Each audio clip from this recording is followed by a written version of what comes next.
Los papeles de traslado cayeron sobre mi escritorio con el sonido de un hombre disfrutando demasiado. Ricardo Herrera estaba allí con una sonrisa que me decía todo lo que necesitaba saber sobre lo que vendría después. Reyes, a partir del lunes. Te reubicas en Aceros del Norte. Aceros del Norte. La planta que todos sabían que estaba en las últimas. 45 hombres a punto de perder sus trabajos, y ahora se suponía que yo era el que apagaría las luces. Mi nombre es Javier Reyes, 48 años de edad, y había estado dirigiendo operaciones de fabricación durante 15 años después de salir del ejército.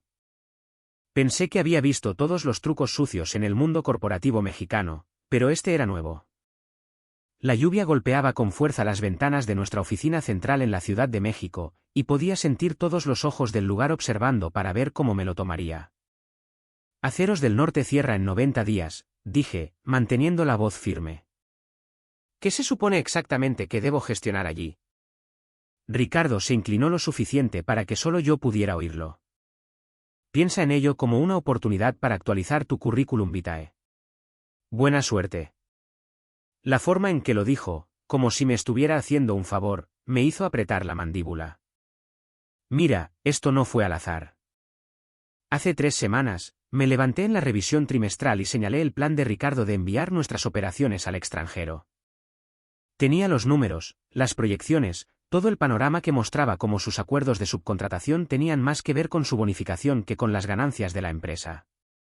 Lo hice parecer un aficionado frente al equipo ejecutivo. Ahora estaba pagando por ello. Esa noche, sentado en la mesa de mi cocina con las facturas esparcidas frente a mí, la realidad golpeó más fuerte que la humillación. Mi hipoteca ya estaba bajo el agua después de las facturas médicas de Sofía el año pasado. La matrícula universitaria de Elena vencía en 8 meses. A los 48, empezar de nuevo ya no se trataba solo de orgullo, se trataba de mantener a flote a mi familia. La mañana del lunes llegó con cielos despejados y una sensación de malestar en el estómago. Aceros del Norte se encontraba en un parque industrial de Saltillo que había conocido días mejores, probablemente cuando yo todavía estaba haciendo viajes de suministros en Kuwait. El letrero en el frente estaba descolorido, y la mitad del estacionamiento era asfalto agrietado y maleza. Por dentro, el lugar parecía un museo de fabricación de la década de 1990. 5 personas levantaron la vista cuando entré. No eran chicos recién salidos de la universidad. Eran hombres que habían estado fabricando cosas con sus manos durante décadas, y todos tenían la misma mirada, como si ya estuvieran contando sus últimos días. Soy Javier, dije, dejando mi caja en el banco de trabajo más cercano. Aparentemente, soy su nuevo gerente de planta. Carlos, el maquinista principal con cabello gris y manos que parecían haber construido la mitad de los autos en México, se adelantó. He estado aquí 16 años. Nadie nos dijo que enviarían a alguien nuevo. Una pérdida de su tiempo, honestamente. Estaba a 2 años de la jubilación y podía ver la preocupación en sus ojos por su pensión. Señaló hacia una pequeña oficina con paredes de vidrio cubiertas de polvo. Esa es la suya, supongo. El gerente anterior se fue el viernes. La oficina era deprimente. Viejos manuales de capacitación que nadie había tocado en años, archivadores vacíos y un escritorio cubierto de polvo lo suficientemente espeso como para escribir tu nombre. Pero había una pila de papeles en la esquina que me llamó la atención, notificaciones de contratos gubernamentales que habían estado allí sin abrir. Para el almuerzo, entendí el panorama completo. Este lugar había sido sistemáticamente dejado morir de inanición. Solicitudes de mantenimiento de equipos denegadas durante años. Su presupuesto de marketing eliminado hace 18 meses. Certificaciones de calidad permitidas caducar porque la planta iba a cerrar de todos modos. Pero esto es lo que la corporación pasó por alto. Este equipo de 5 todavía estaba produciendo piezas de precisión para 75 clientes que se negaban a cambiar de proveedor. Estos tampoco eran cuentas de poca monta. Eran contratos que habían estado funcionando durante décadas. La mayor parte de nuestro trabajo es automotriz, explicó Antonio, mostrándome informes de producción que la sede aparentemente nunca se había molestado en leer.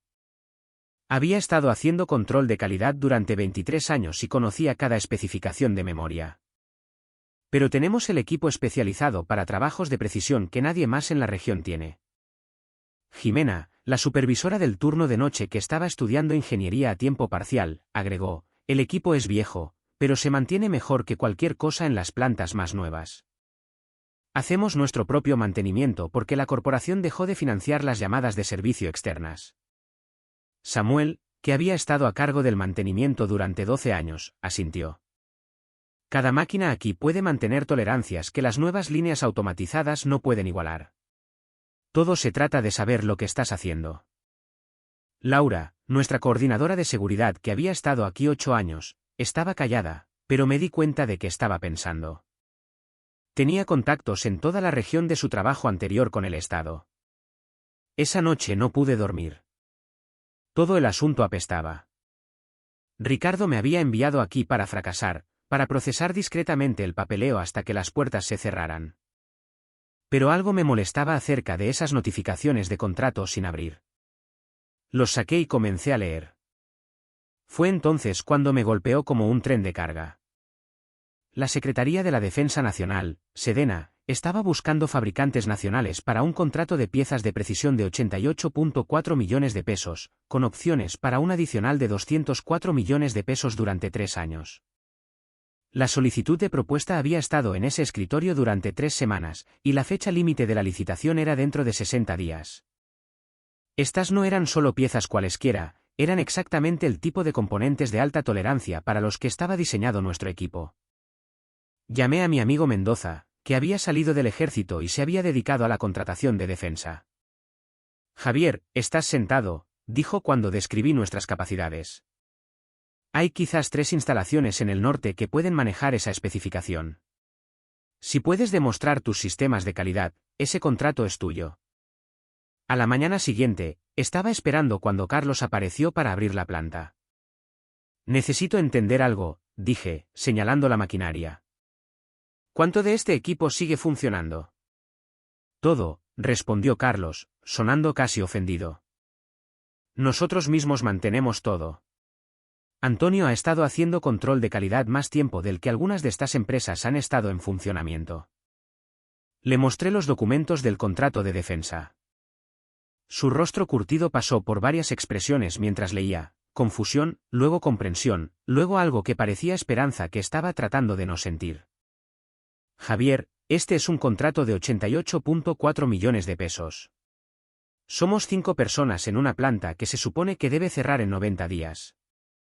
Con opciones de expansión por valor de otros 204 millones de pesos durante 3 años, agregué. Carlos, ¿cuántas empresas en esta región pueden mecanizar piezas con estas tolerancias? Estudió las especificaciones de nuevo, haciendo cálculos en su cabeza que provenían de décadas de experiencia. Tal vez 2 o 3.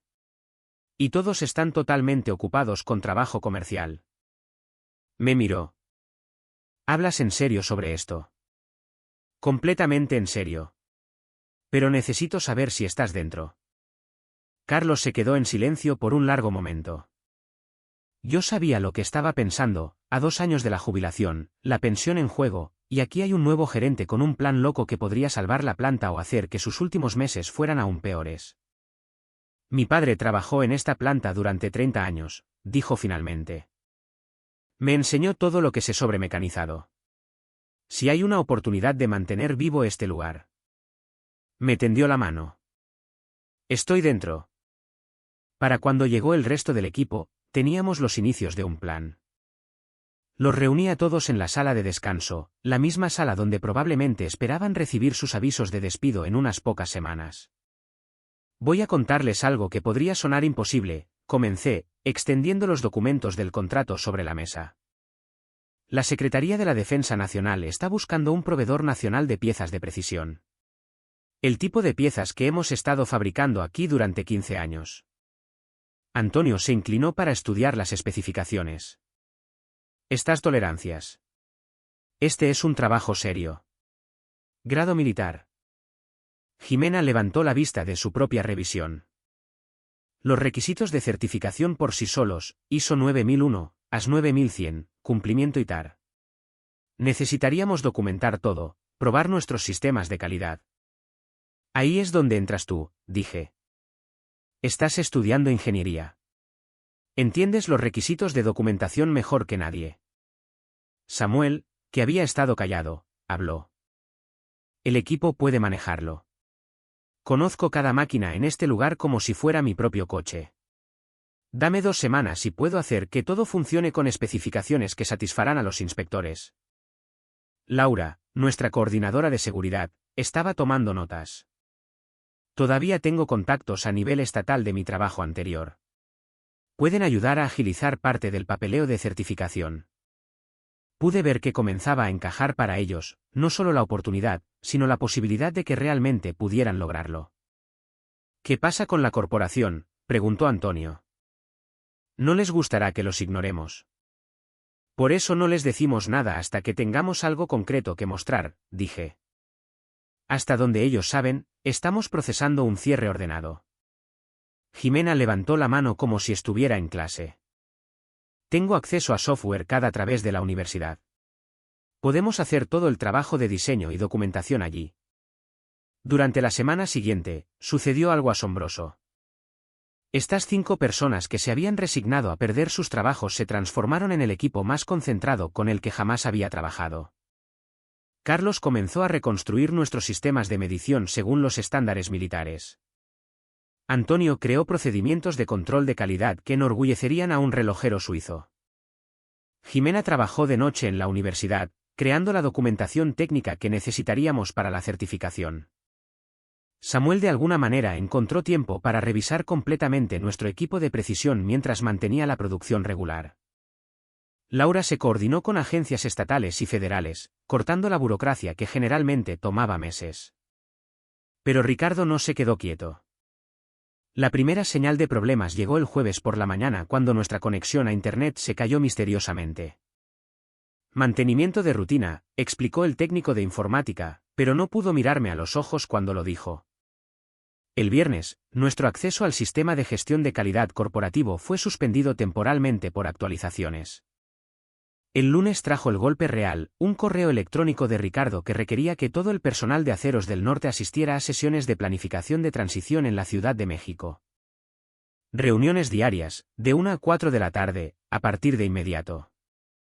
Él lo sabe, dijo Carlos, leyendo por encima de mi hombro. Alguien le está dando información. El equipo parecía desinflado. 4 horas al día en salas de reuniones corporativas matarían nuestro impulso justo cuando estábamos logrando un progreso real. Carlos y yo nos encargaremos de las reuniones, decidí. El resto de ustedes concéntrense en la preparación del contrato. Si alguien pregunta dónde están dando mantenimiento al equipo para la base de clientes existente. Esas reuniones de transición fueron una tortura corporativa diseñada por alguien que claramente nunca había trabajado con sus manos. 4 horas de presentaciones de PowerPoint sobre gestión del cambio y giro de carrera. Ricardo se aseguró de señalarme todos los días, preguntando cómo me estaba adaptando a mi nuevo rol con esa misma sonrisa satisfecha.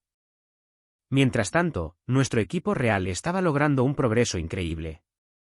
Jimena había completado el manual de calidad y estaba trabajando en los dibujos técnicos. Samuel tenía nuestro equipo de precisión funcionando mejor que en años. Antonio estaba calibrando sistemas de medición que superaban las especificaciones militares. Pero se estaba gestando un problema mayor. El miércoles por la tarde, regresé de otra reunión corporativa inútil y encontré a Laura con una expresión de preocupación. Javier, tenemos que hablar, dijo ella, haciéndome a un lado. Estaba coordinando con la Dirección General de Industria Militar, DIM, sobre nuestro cronograma de certificación. Mencionaron que otra empresa presentó documentación preliminar para el mismo contrato. Se espera competencia, dije. No competencia. Manufacturas del Río Bravo. El cuñado de Ricardo posee el 30% de esa empresa. Las piezas de repente encajaron.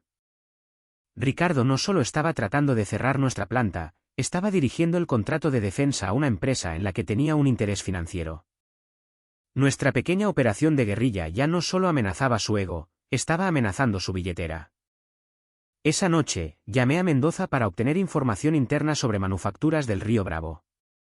Javier, tienes que tener cuidado, me advirtió. Manufacturas del Río Bravo tiene contactos, pero su control de calidad es cuestionable. Han tenido 3 contratos revisados por problemas de cumplimiento en los últimos 2 años. El problema es que ofertan bajo y se preocupan por cumplir las especificaciones más tarde. ¿Pueden manejar estas tolerancias? En el papel, tal vez en realidad. Probablemente subcontratarían el trabajo de precisión a alguien como... Bueno, alguien como tu planta. Lo que me dio una idea. Una idea peligrosa, que podría acabar con mi carrera, pero que podría salvarnos a todos. El viernes por la mañana, convoqué una reunión de equipo de emergencia antes de que los buitres corporativos pudieran abalanzarse para otro día de planificación de transición. Esto es con lo que estamos lidiando, dije, exponiendo todo lo que Mendoza me había contado sobre manufacturas del Río Bravo. Ricardo no solo está tratando de cerrarnos, está dirigiendo nuestro contrato a una empresa que le pagará por debajo de la mesa. La mandíbula de Carlos se tensó. Hijo de perra. No me extraña que haya estado saboteando cada mejora que hemos hecho aquí durante los últimos 2 años. Jimena levantó la vista de su computadora portátil. Eso es ilegal, ¿verdad? Conflicto de intereses. Absolutamente, dije. Pero probarlo y sobrevivir el tiempo suficiente para hacer algo al respecto son 2 problemas diferentes. Antonio se reclinó en su silla. Entonces, ¿cuál es esta idea peligrosa que mencionaste? Respiré hondo. No solo presentamos una oferta competidora. Documentamos todo, el sabotaje, el conflicto de intereses, la destrucción sistemática de esta planta. Luego lo presentamos todo a la vez, de una manera que obligue a la corporación a elegir entre encubrir a Ricardo o salvar su reputación públicamente. Samuel parecía escéptico. ¿Cómo hacemos exactamente eso sin que nos despidan antes de que podamos terminar? Yendo completamente fuera de la red, dije. Sin sistemas de la empresa, sin comunicaciones de la empresa. Terminamos este proyecto utilizando solo recursos externos, y luego presentamos todo como un paquete completo. Laura asintió lentamente. Mis contactos a nivel estatal han estado haciendo preguntas sobre el cierre de la planta. Les preocupa el impacto económico en la comunidad. Si pudiéramos mostrarles evidencia de corrupción. Eso es exactamente lo que estoy pensando, dije. Necesitamos aliados fuera de la estructura de la empresa. Durante el fin de semana, nos convertimos en un equipo operando en las sombras. Jimena movió toda nuestra documentación a servidores seguros en la universidad.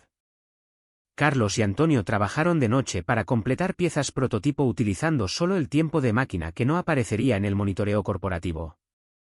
Samuel tomó prestado equipo de calibración de otras plantas en la red, equipo que técnicamente pertenecía a la empresa pero que había estado inactivo mientras nuestras solicitudes eran denegadas. Laura se comunicó con sus contactos en la Oficina de Desarrollo Económico del Estado, explicando nuestra situación sin revelar detalles específicos de la empresa. Lo que ella aprendió hizo que nuestra misión fuera aún más urgente. El Estado ha estado planeando exhibir a Aceros del Norte como parte de una iniciativa de manufactura, hecho en Coahuila, informó el lunes por la mañana. No tenía ni idea de que la corporación planeaba cerrarnos. Cuando mencioné la posibilidad del contrato de defensa, se mostraron muy interesados. Mientras tanto, la presión corporativa se estaba intensificando. Ricardo había adelantado nuestra fecha de cierre en 2 semanas, alegando un cronograma acelerado para la transición de las instalaciones. Nuestras reuniones obligatorias aumentaron a 6 horas al día. El mensaje era claro, nos quería demasiado exhaustos y desmoralizados para causar problemas. Pero estaba sucediendo algo más que Ricardo no podía ver. La voz se estaba corriendo a través de la red de fabricación local sobre lo que estábamos tratando de hacer. Proveedores que habían trabajado con nosotros durante años comenzaron a ofrecer apoyo. El taller de máquinas de Tomás se ofreció a manejar el trabajo excedente de forma gratuita. Aceros de Pedro proporcionó materias primas a precio de costo. No se trata solo de tu planta, explicó Tomás cuando intenté agradecerle.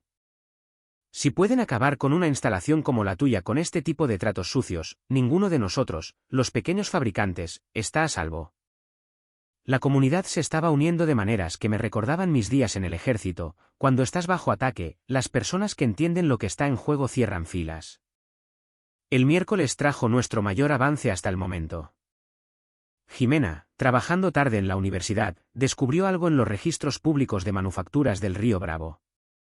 Javier, tienes que ver esto, dijo, con la emoción clara en su voz. Manufacturas del Río Bravo solicitó un permiso de construcción hace 6 semanas, para construir una nueva instalación diseñada específicamente para el trabajo de contratos de defensa. Hace 6 semanas, antes de que se publicara la solicitud de propuesta. Las implicaciones me golpearon como un camión. Sabían sobre el contrato antes de que se hiciera público. ¿Se pone mejor?, continuó Jimena. La solicitud de permiso incluye especificaciones detalladas que coinciden exactamente con nuestra solicitud de propuesta. Alguien les dio información privilegiada. Carlos silbó bajo. Eso no es solo conflicto de intereses. Eso es conspiración. Esto lo cambió todo. Ya no solo estábamos compitiendo por un contrato, estábamos potencialmente deteniendo una conspiración criminal que iba al corazón de la corrupción en la adquisición de defensa. El jueves por la mañana, tomé una decisión que salvaría nuestra planta o acabaría con mi carrera permanentemente. En lugar de asistir a la reunión obligatoria de Ricardo, conduje hasta el Palacio de Gobierno de Saltillo, Coahuila. La reunión en la Oficina de Desarrollo Económico fue todo lo que había esperado. Cuando expuse la evidencia, el sabotaje sistemático, el conflicto de intereses, la información privilegiada, la directora adjunta Paula Villarreal tomó notas con la intensidad de alguien que entendía el panorama general. Señor Reyes, esto va más allá del cierre de una planta.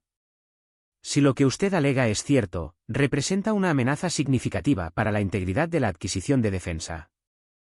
Lo que necesitamos, dije, son 48 horas para completar nuestra oferta y presentar todo como un paquete, la propuesta técnica, la evidencia de corrupción y el análisis de impacto comunitario. ¿Y qué necesita de nosotros? Protección. Ricardo intentará cerrarnos en el momento en que se dé cuenta de lo que estamos haciendo. Si la Oficina de Desarrollo Económico del Estado está revisando oficialmente nuestra situación, él no puede tocarlos sin parecer que está interfiriendo con una investigación estatal, terminó ella. Lo entiendo. Esa tarde, Ricardo convocó una reunión de emergencia para todo el personal de Aceros del Norte. Su rostro estaba rojo cuando llegamos, y pude ver que sabía que algo andaba mal. Me he enterado de que ciertas personas han estado participando en actividades no autorizadas, anunció, con los ojos fijos en mí. Con efecto inmediato, las operaciones de Aceros del Norte quedan suspendidas a la espera de una investigación. Carlos se adelantó. ¿Investigación de qué exactamente? Uso indebido de recursos de la empresa y contacto no autorizado con agencias externas. Fue entonces cuando Laura jugó nuestra carta de triunfo. En realidad, señor Herrera, estamos en cumplimiento con los requisitos de notificación estatal para cierres de plantas. La directora adjunta Villarreal nos pidió que proporcionáramos documentación completa de nuestra evaluación de capacidades. Simplemente estamos respondiendo a una solicitud estatal. El rostro de Ricardo pasó de rojo a pálido. Sabía que había sido superado. Esta conversación no ha terminado, dijo, pero su voz había perdido su tono seguro. Mientras salía furioso, Antonio sonrió. ¿Y ahora qué? Ahora, dije, tenemos 48 horas para terminar lo que empezamos. Las siguientes 48 horas se convirtieron en el periodo más intenso de mi vida profesional. Convertimos la planta en una operación de 24 horas, con miembros del equipo trabajando en turnos para completar nuestras piezas prototipo mientras documentaban cada paso para la propuesta técnica. Carlos trabajó durante toda la noche del miércoles, mecanizando componentes con tolerancias que superaban las especificaciones militares.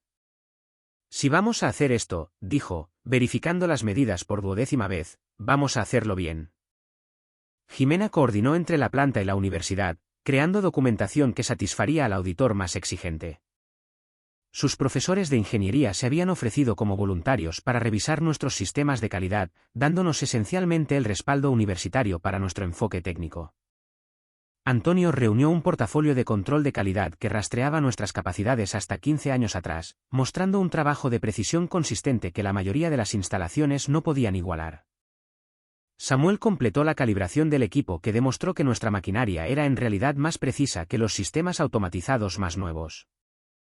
Laura se coordinó con la Oficina de Desarrollo Económico del Estado, asegurando que nuestra presentación contaría con el respaldo oficial del Estado para la iniciativa de fabricación.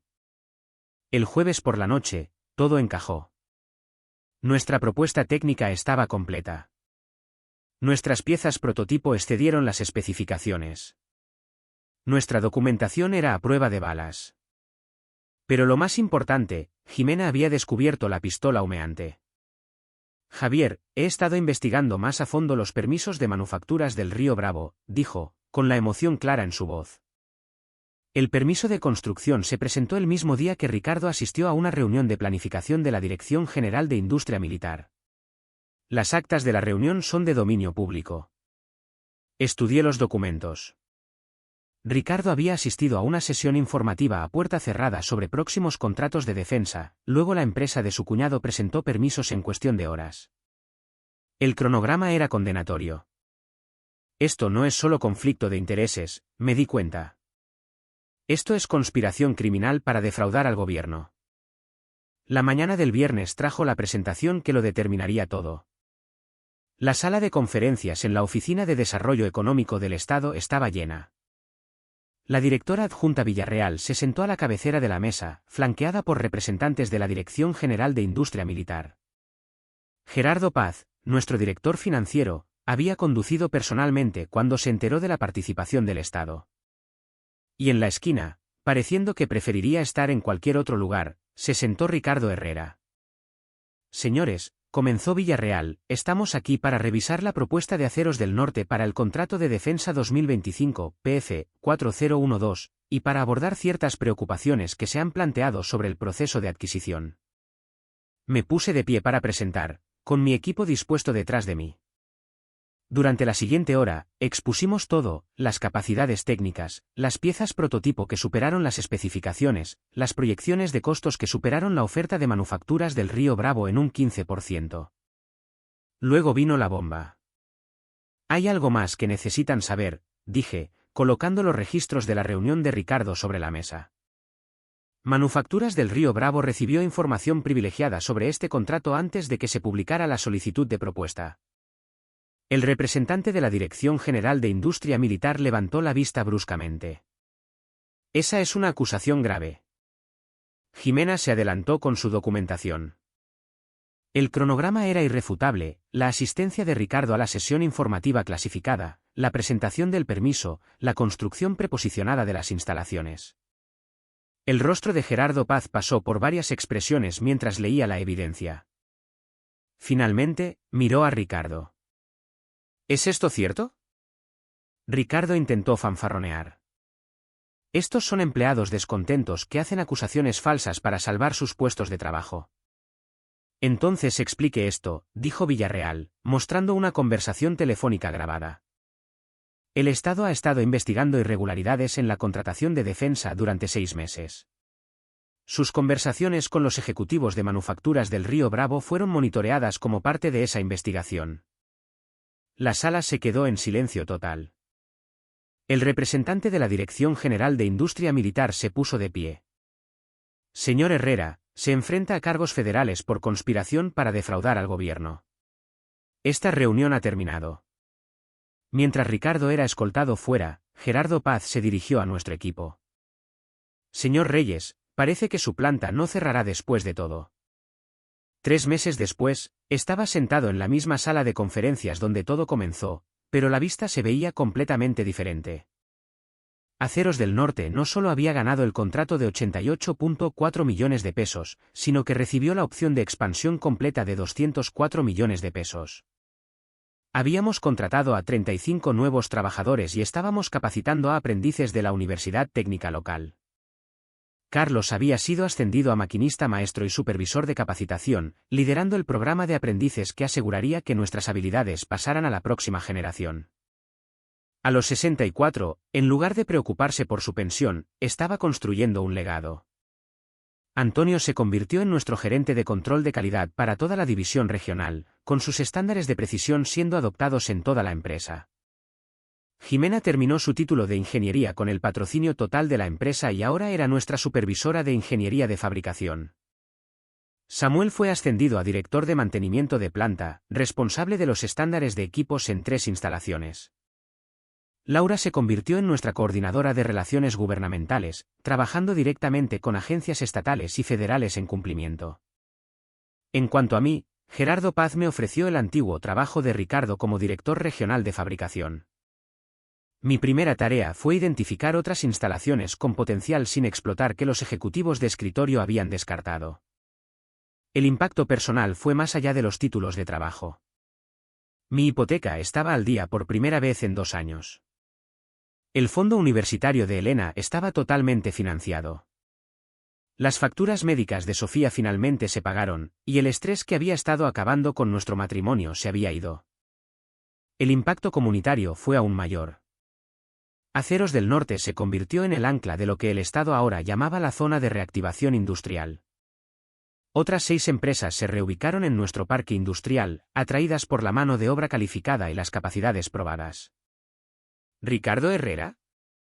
Negoció sus cargos federales a 18 meses y una multa de 4,25 millones de pesos.